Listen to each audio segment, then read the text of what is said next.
Al principio existía la palabra, y la palabra estaba junto a Dios, y la palabra era Dios. Al principio estaba junto a Dios. Todas las cosas fueron hechas por medio de la palabra, y sin ella no se hizo nada de todo lo que existe. En ella estaba la vida, y la vida era la luz de los hombres. La luz brilla en las tinieblas, y las tinieblas no la percibieron. Apareció un hombre enviado por Dios que se llamaba Juan.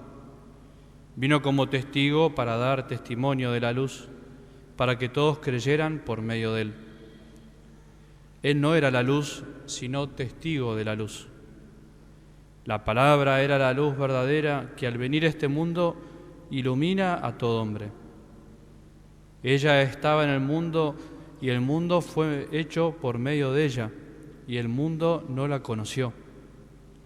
Vino a los suyos y los suyos no la recibieron.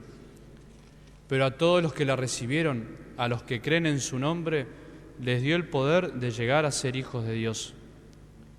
Ellos no nacieron de la sangre, ni por obra de la carne, ni de la voluntad del hombre, sino que fueron engendrados por Dios.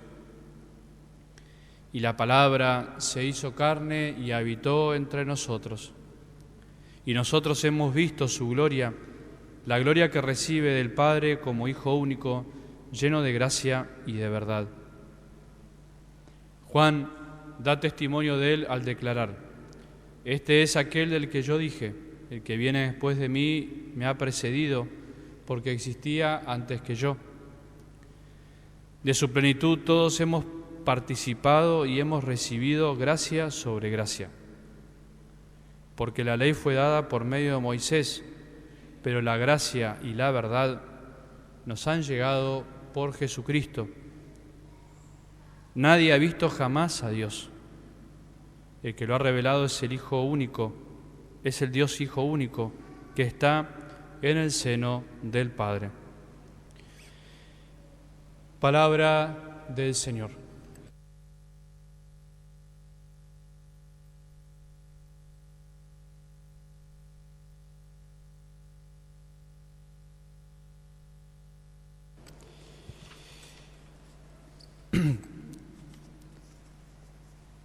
Continuamos en el tiempo de Navidad y el segundo domingo después de Navidad la liturgia nos vuelve a ayudar a poner la mirada otra vez en el nacimiento o en la procedencia de Cristo. En el Evangelio de Juan escuchamos una vez más el prólogo, el comienzo del Evangelio de Juan, donde Juan anticipa todo lo que va a decir en su Evangelio.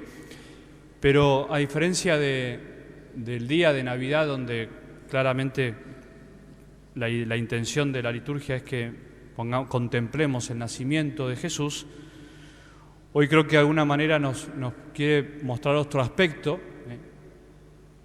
con este Evangelio y con las lecturas que hemos escuchado, que es, bueno, finalmente, ¿para qué vino Jesús a hacerse hombre, ¿no? ¿Por qué vino a nosotros? ¿O qué quiere de nosotros? También podríamos decir, ¿no? Y eso se ve claramente en la segunda lectura tan linda que escuchamos de San Pablo a los cristianos de Éfeso, donde finalmente San Pablo expresa cuál es nuestra misión, ¿no? O dicho de otra manera, la venida de Cristo al mundo nos debería ayudar y nos ha ayudado, podríamos decir, a todos los que estamos acá, a descubrir nuestra vocación a la santidad, ¿no? Bendito sea Dios, dice San Pablo, el Padre de nuestro Señor Jesucristo, que nos ha bendecido en Cristo con toda clase de bienes espirituales y celestiales. Él nos ha destinado, Él nos ha elegido a todos nosotros antes de la creación del mundo. Fíjense, y acá está nuestra misión, nuestra vocación, para que fuéramos santos e irreprochables ante Él por el amor. Él nos predestinó a ser sus hijos. Y es lo que escuchábamos en el Evangelio de Juan, ¿no? Aquellos que creen en Cristo, aquellos que creen, tienen el poder de llegar a ser hijos de Dios, ¿no? O sea, ser santos, podríamos decir, en definitiva, es descubrir nuestra filiación divina, el hecho de que somos hijos de Dios y que tenemos que vivir como el Hijo de Dios, ¿no? Por eso hoy, en esta misa, pongamos la mirada en eso, ¿no? En descubrir una vez más, porque necesitamos una vez más todos volver a descubrir para qué estamos, para qué vinimos a este mundo y que en definitiva venimos hoy a bendecir al Padre que nos ha dado en Cristo todo esto, ¿no? Él nos ha dado gracia sobre gracia, dice también San Juan, de su plenitud todos nosotros hemos participado y hemos recibido gracia sobre gracia, ¿no? Y por eso, por ahí puede surgirnos una pregunta que nos hemos hecho seguramente alguna vez y que es bueno volver a hacérsela otra vez, es, bueno, ¿cómo hago para ser santo? ¿No? ¿Qué tengo que hacer para ser santo? Es la gran pregunta, para que la santidad no nos quede como algo lejano, como pensando que es para algunos, como creyendo que es para aquellos que hacen cosas heroicas. Bueno, ya sabemos hace bastante tiempo la Iglesia nos ayuda con tantas canonizaciones de santos tan comunes como nosotros, mostrándonos que la santidad no es para algunos, que la santidad no es cuestión de hacer milagros y de cosas reservadas para los sacerdotes o para las monjas o para alguien especial, ¿no? Sino que la santidad es para todos, ¿no? Y entonces por eso una pregunta es, bueno, ¿cómo hago para ser santo? Bueno, yo les voy a contestar algo que es muy fácil, pero al mismo tiempo es muy difícil, ¿no? Lo que digo es que en realidad no hay una receta de cosas que tenemos que hacer para ser santos, creo yo, sino algo muy profundo y muy básico que es, para ser santos, lo dije recién, al pasar, tenemos que vivir como hijos de Dios, pero para vivir como hijos de Dios, ¿qué tenemos que hacer? Bueno, en principio aprender a escuchar a esta palabra que ha venido al mundo a hacerse carne, a estar entre nosotros y nos ha venido a dar la luz, aprender a escucharla en todo lo que hacemos, en todo lo que vivimos, ¿no? Yo recuerdo una vez en el seminario, leyendo algo de la Iglesia, algo del magisterio, una enseñanza de la Iglesia, decía que los sacerdotes, y me acordé hoy y dije, bueno, lo voy a enseñar porque yo en el seminario lo pensé, ¿no? Y dije, bueno, cuando me sea sacerdote me va a tocar enseñarlo. Decía, los sacerdotes tienen que enseñarle a los fieles que nuestra fe, la fe católica, no es la religión del libro, no es la religión de la Biblia, ¿no? Y que tenemos que enseñar a los fieles que cuando decimos palabra de Dios, lo decimos en sentido amplio, ¿no? Que no quiere decir que solo la palabra de Dios está acá, en este libro, sino que Cristo es la palabra de Dios, ¿no? Y si Él es la palabra de Dios, nos habla esa palabra de muchas maneras, de distintas maneras, y no solamente a través del libro. Bueno, eso fue lo que leí hace mucho tiempo y hoy quiero que pensemos, ¿no? Porque en definitiva para aprender, que eso define mucho de nuestra vida espiritual, ¿no? Para aprender a escuchar a Dios tenemos que primero comprender que Dios no nos habla solamente a través de sus palabras escritas, que no nos habla solamente a través de la Sagrada Escritura. Eso decía el Papa Benedicto cuando decía, no somos la religión de la Biblia, ¿no? No despreciando la Biblia, por supuesto, sino diciendo, Dios nos habla también fuera de la Biblia, ¿no?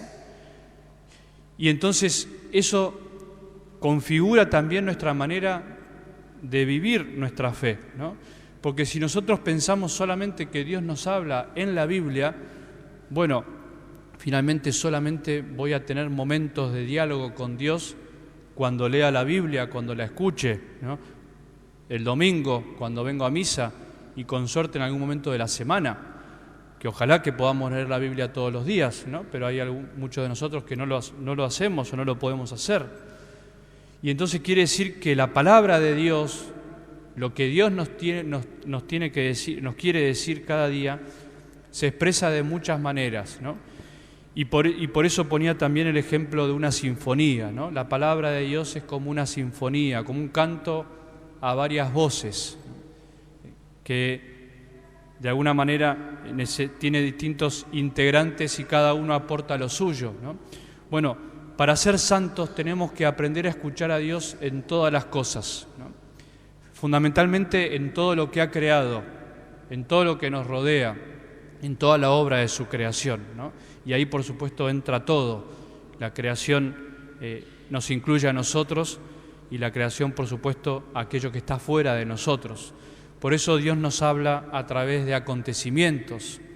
Dios nos habla a través de silencios tantas veces, de cosas que no escuchamos, pero que tenemos que aprender a escuchar. Dios nos habla a través de personas, cuando aprendemos a leer detrás de lo que alguien nos dice o detrás de algo que pasó, cuando aprendemos a escuchar ahí lo que Dios nos tiene para decir. Y por supuesto Dios nos habla de manera privilegiada en la liturgia, cuando venimos a escucharlo especialmente en la Sagrada Escritura, pero también en cada gesto que se realiza en una misa. Y por supuesto que Dios nos habla también en la oración personal, cuando aprendemos a callar y a tratar de que Dios nos hable en el silencio, ¿no? De hace poquito,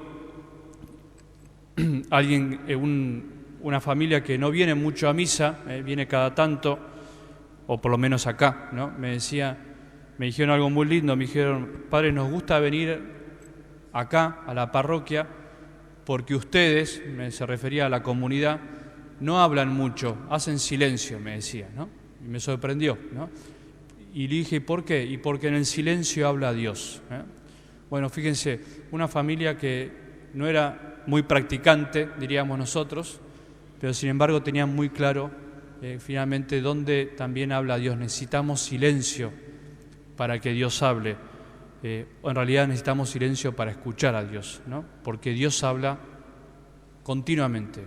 No es que es verborrágico, ¿no? No me refiero a eso, sino que Dios habla continuamente porque continuamente nos está llamando, continuamente nos está recordando que vinimos a este mundo a ser santos, ¿no? Y para ser santos, vuelvo a la idea principal, tenemos que aprender a escuchar.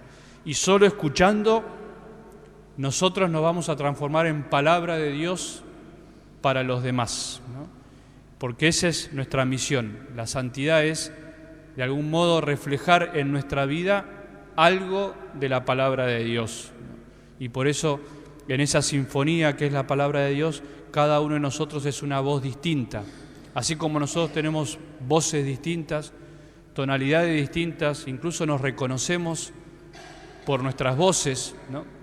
Nos reconocemos por nuestras voces.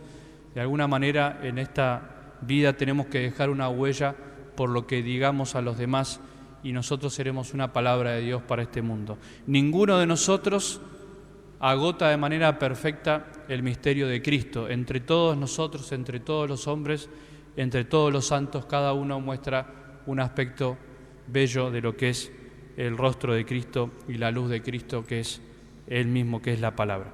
Pidámosle al Señor que hoy descubramos una vez más nuestra vocación a la santidad, a hacer luz en este mundo para brillar en medio de la oscuridad, y que aprendamos a escuchar lo que Él nos dice de tantas maneras distintas, de tantas formas distintas, y especialmente en esta misa que nos ha hablado y que se nos entregará en la Eucaristía una vez más para que nos alimentemos de Él.